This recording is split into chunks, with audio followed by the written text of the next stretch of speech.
अवधूत चिंतन श्री गुरुदेव दत्त।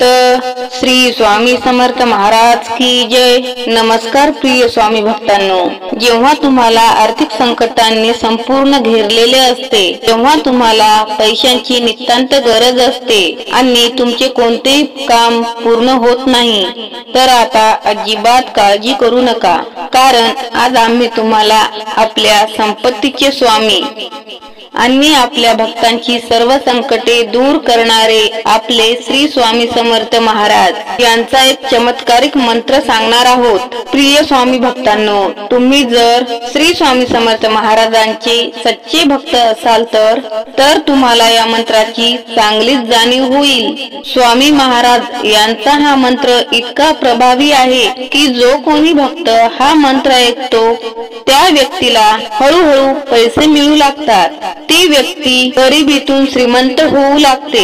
शास्त्रानुसार जी व्यक्ती हा स्वामी समर्थ महाराजांचा मंत्र ऐकते त्याला अपार संकटातून मुक्तता मिळते, त्यांच्या जीवनात अपार संपत्ती येते आणि मग वाईट वेळ कधीच येत नाही। चुकूनही हा व्हिडिओ तुमच्या समोर आला असेल तर स्वतःला खूप भाग्यवान समजा, कारण स्वामींनीच हा व्हिडिओ तुमच्यापर्यंत पोहोचवला आहे। चुकूनही जो भक्त हा स्वामींचा चमत्कारिक मंत्र श्रवण करतो त्याच्या पाठीशी श्री स्वामी समर्थ महाराजांचा आशीर्वाद हा कायम असतो।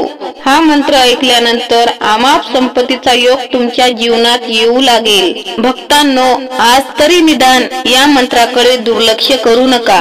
आजचा दिवस तुमच्यासाठी खूप शुभ दिवस आहे। भक्तांनो, वर्षभरानंतर आपल्याला हा शुभ संधीचा दिवस मिळाला आहे, कारण श्री स्वामी समर्थ महाराजांचा प्रकट दिन लवकरच येत आहे आणि स्वामींच्या प्रकट दिनाच्या अगोदरच जर तुम्हाला त्यांचा अनुभव घ्यायचा असेल तर आज थोडा वेळ काढून स्वामी माऊलींचा हा मंत्र आवर्जून ऐका। स्वामी महाराजांचा हा मंत्र प्रत्यक्षात पैशांचा वर्षाव करणारा मंत्र आहे। तुम्ही फक्त मोजून 108 वेळा हा छोटासा स्वामी माऊलींचा मंत्र ऐकत राहा।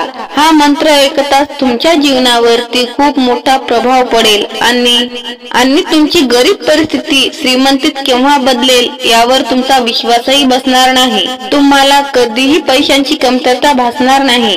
यासोबतच तुमच्यावर श्री स्वामी समर्थ महाराजांची विशेष कृपा तुमच्यावर व तुमच्या कुटुंबातील सदस्यांवर होईल। भक्तांनो, तुमचा स्वामी शक्तींवरती विश्वास आहे ना? असेल तर होय असे टाईप करा। तुमच्या अनेक इच्छा अपूर्ण राहत असतील तर, हाती घेतलेले कामे पूर्ण होत नसतील, तुमच्या व्यवसायात प्रगती होत नसेल, तुम्हाला चारही बाजूंनी आशेचा किरण दिसत नसेल तर भक्तांनो, आजचा हा मंत्र आवर्जून ऐकला पाहिजे। हा मंत्र संपूर्ण 108 वेळा ऐका आणि या मंत्राच्या शक्तीचा अनुभव कमेंट मध्ये सांगायला विसरू नका। हा मंत्र ऐकताना तुम्ही तुमच्या मनातील इच्छा स्वामी समर्थ महाराजांसमोर व्यक्त करू शकता। तुमचा विश्वास दृढ असेल तर या मंत्राने तुमची इच्छा लवकरच पूर्ण होईल। जर तुम्हाला भविष्यातही श्री स्वामी समर्थ महाराजांचे असे चमत्कारिक मंत्र ऐकायचे असतील तर तुम्ही आत्ताच आपल्या चॅनलला सबस्क्राईब करा। चला तर भक्तांनो, जास्त वेळ न घेता स्वामी माऊलींच्या या चमत्कारिक मंत्राला सुरुवात करू।